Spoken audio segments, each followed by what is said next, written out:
नमस्कार।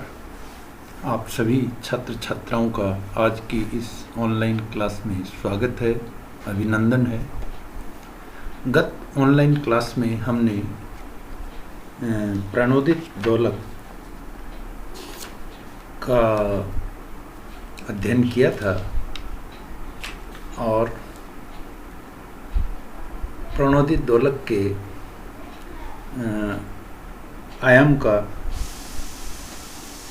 विश्लेषण किया था और हमने ये देखा था कि किस प्रकार किसी प्रणोदित दोलक का जो आयाम है वो जो चालक बल है उसकी आवृत्ति पर निर्भर करता है और ये जो आयाम है वो समय पर निर्भर नहीं करता।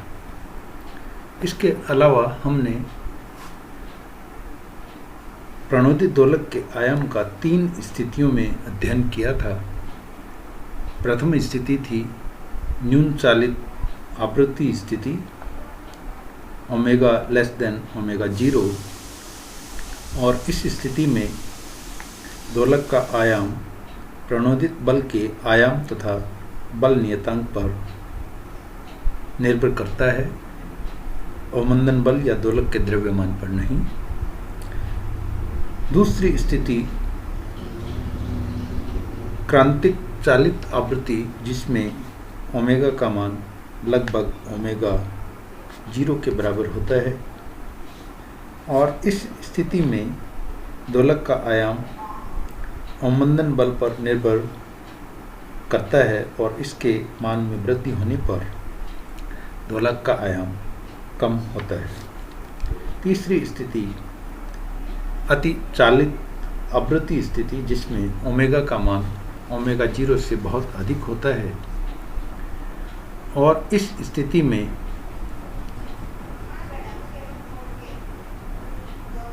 दोलक का आयाम चालित आवृत्ति ओमेगा के वर्ग के व्युत्क्रमानुपाती परिवर्तित होता है।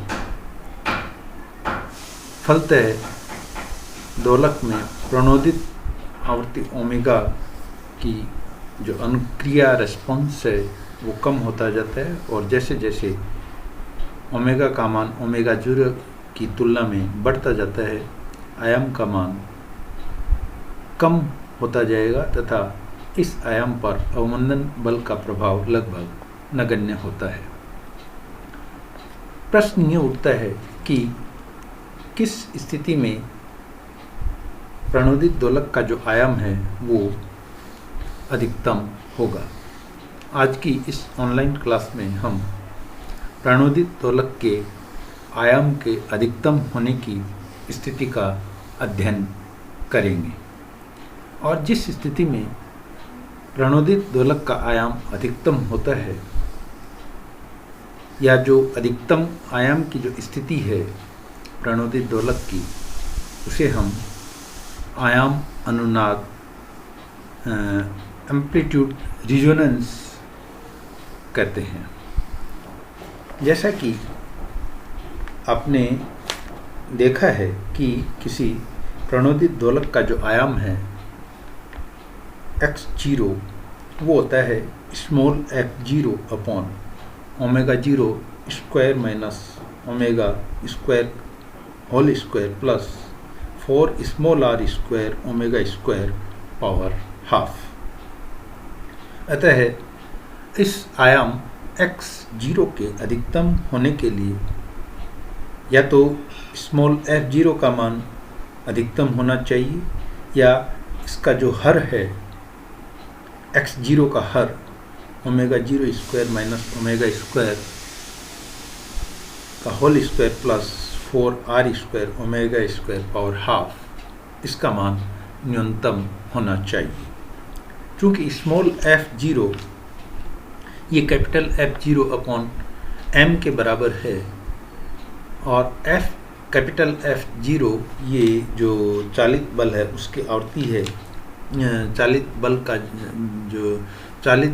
जो बल है उसका आयाम है, इसलिए इसको अधिकतम नहीं किया जा सकता, या यूँ कहें कि इसे हम परिवर्तित नहीं कर सकते। इसका मतलब ये हुआ कि इस आयाम के अधिकतम होने के लिए जो आयाम का हर पार्ट है, यानी omega 0 square minus omega square का whole square plus 4 small are square omega square, इसका मान न्यूनतम होना चाहिए। अर्थात आयाम उस स्थिति में अधिकतम होगा जबकि omega 0 square minus omega square whole square plus 4 small are square omega square ये न्यूनतम होगा। और इसके न्यूनतम होने के लिए जैसा कि हमें मैक्सिमा और मिनिमा की कंडीशन मालूम है, उस हिसाब से ये जो हर है ये ओमेगा के सापेक्ष इसका अगर हम अवकलन करें तो ये जो अवकलन है ये 0 के बराबर होना चाहिए। इसलिए omega 0 square minus omega square whole square plus 4 are square omega square, इसका ओमेगा के रेस्पेक्ट में अवकलन करने पर जो मान प्राप्त होगा वो होगा twice omega 0 square minus omega square into minus twice omega plus eight R square omega बराबर 0। और इसको अगर हम सॉल्व करें तो हमें प्राप्त होगा omega equals to under root omega 0 square minus twice small are square.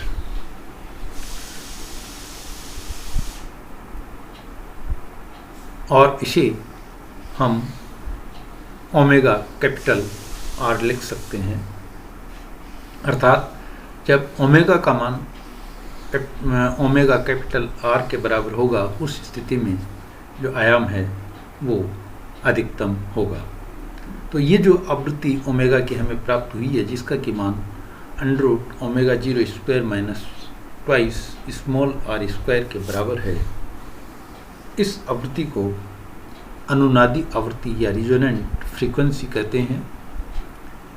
और ये जो मान है ये अवमंदन नियतांक स्मॉल आर पर निर्भर करता है। इसलिए अवमंदन बल के मान में वृद्धि होने पर अनुनादी जो आवृत्ति है वो कम होती जाएगी और इसका जो मान है वो कम आवृत्ति की ओर विस्थापित होगा, जैसा कि आगे हम चित्र में देखेंगे। अब प्रश्न ये उठता है कि इस अनुनादी आवृत्ति पर प्रणोदित दोलक का जो अधिकतम आयाम है उसका मान कितना होगा।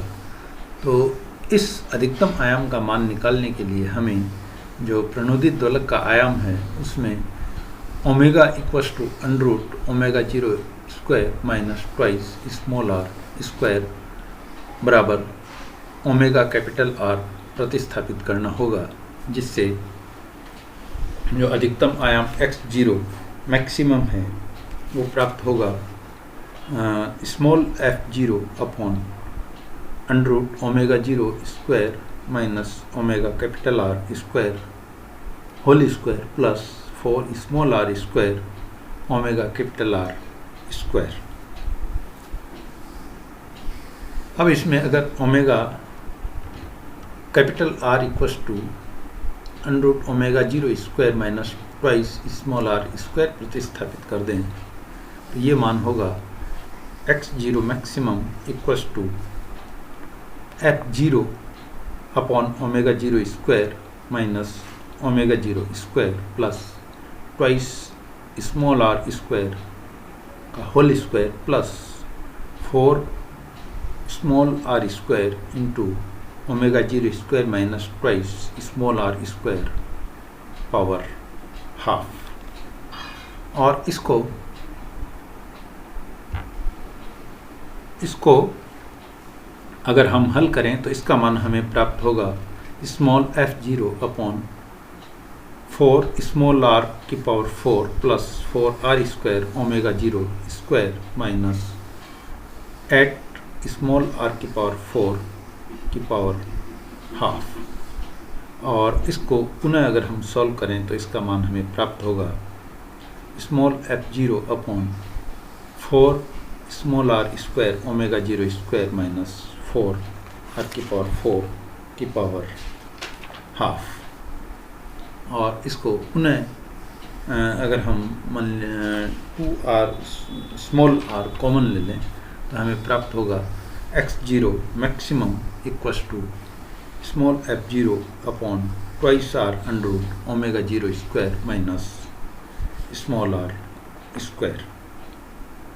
और चूंकि हमें मालूम है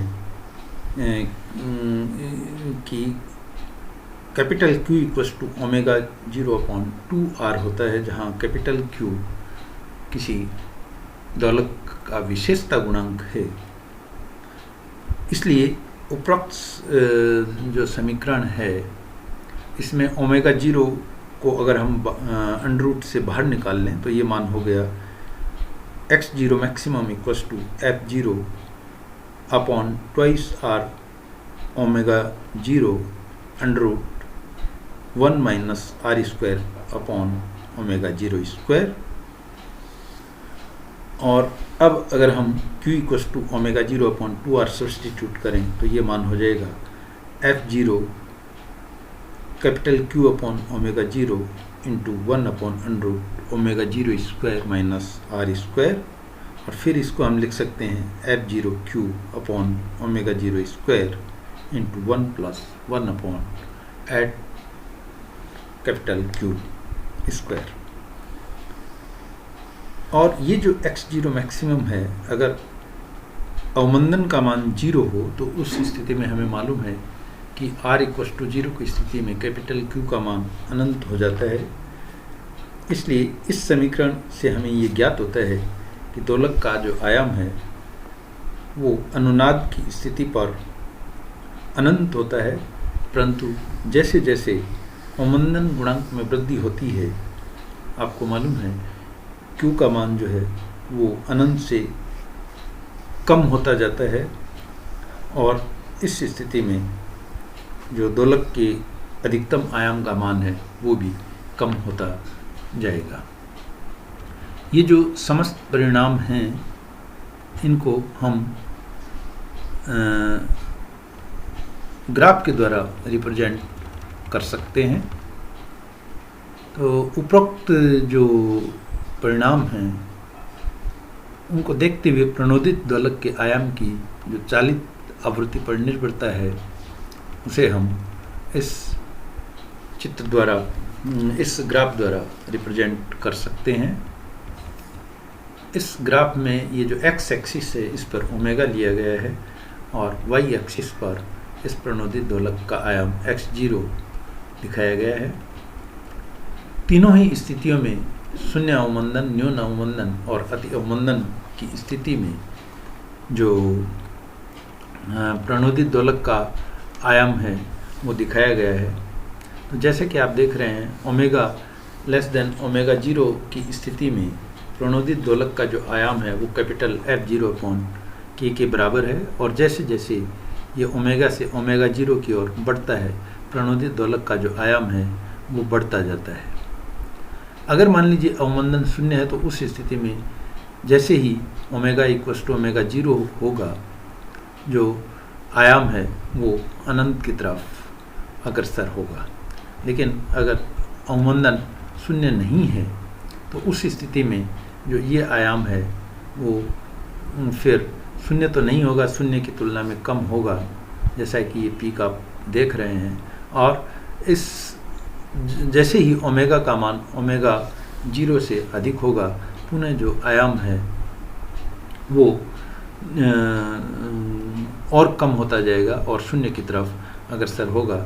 जैसा कि इस कर्व से आप देख रहे हो कि ओमेगा लेस देन ओमेगा 0 की स्थिति में ये कैपिटल f0 अपॉन k के बराबर है। ओमेगा इक्वल्स टू ओमेगा 0 पर इसका मान अधिकतम, और जैसे ही ओमेगा का मान ओमेगा 0 की तुलना में अधिक होगा इसका मान पुनः शून्य की ओर अग्रसर हो जाएगा। तीनों स्थितियाँ 20 की गई हैं। शून्य अवमंदन, इस स्थिति में जो आयाम है वो अनंत है। अगर अवमंदन शून्य नहीं है, न्यून है, तो उस स्थिति में ये पीक है वो पीक तो प्राप्त होगा लेकिन अनंत से नीचे की तरफ प्राप्त होगा, और अवमंदन का मान और बढ़ जाए तो पीक है वो और नीचे की तरफ शिफ्ट हो जाएगा। इसके अलावा हम ये भी देख रहे हैं, हमने ये भी देखा था कि चूँकि जो ओमेगा है इसका मान under root omega 0 square minus twice small are square के बराबर होता है, अर्थात जैसे जैसे अवमंदन का मान बढ़ता है, जो अधिकतम जो अनुनादी आवृत्ति है वो कम आवृत्ति की ओर विस्थापित होती जाती है। तो जैसा कि आप देख रहे हैं, ये जो पीक है ये लोअर जो फ्रीक्वेंसी है उसकी तरफ शिफ्ट हो रहा है। ये जो शून्य अवमंदन है उसमें ये अनंत है। अब जैसे ही अवमंदन का मान बढ़ेगा तो अनंत से ये पीक है वो लोअर फ्रीक्वेंसी की तरफ शिफ्ट हुआ, और अगर हम अवमंदन को बढ़ा दें तो ये पीक है वो पुनः फिर जो लोअर फ्रीक्वेंसी है उसकी तरफ शिफ्ट होगा। तो इस प्रकार हम जो विभिन्न आवृत्तियाँ जो हैं उनके साथ आयाम किस प्रकार परिवर्तित होता है इसका अध्ययन कर सकते हैं। इस प्रकार अब तक हमने जो प्रणोदित दोलक है उसके कला और आयाम दोनों का अध्ययन किया, और इस कलांतर और आयाम का जो तुलनात्मक अध्ययन है वो इस सारणी के द्वारा हम कर सकते हैं। ये प्रणोदित बल की 3 स्थितियां हैं, omega less than omega 0, omega equals to omega 0 और ओमेगा ग्रेटर देन ओमेगा 0, और चौथी स्थिति अनुनादी आयाम की स्थिति जिसमें omega equals to omega capital R के बराबर है। कलांतर का मान ओमेगा लेस देन ओमेगा 0 की तुलना की स्थिति में आपको मालूम है 0 होगा। ओमेगा बराबर ओमेगा 0 पर ये π/2, ओमेगा ग्रेटर देन ओमेगा 0 की स्थिति में ये पाई, और omega equals to omega capital R पर इसका मान tan inverse omega upon R के बराबर होगा। इसी प्रकार जो आयाम है वो ओमेगा लेस देन ओमेगा 0 की स्थिति में f0 upon omega 0 square, omega बराबर ओमेगा 0 की स्थिति में ये f0 upon 2r omega 0, omega greater than omega 0 की स्थिति में ये f0 अपॉन ओमेगा स्क्वायर, और omega equals to omega capital R की स्थिति में ये f0q upon omega 0 square into 1 + 1 upon eight capital Q square के बराबर होगा। तो आज की इस ऑनलाइन क्लास में बस इतना ही। धन्यवाद।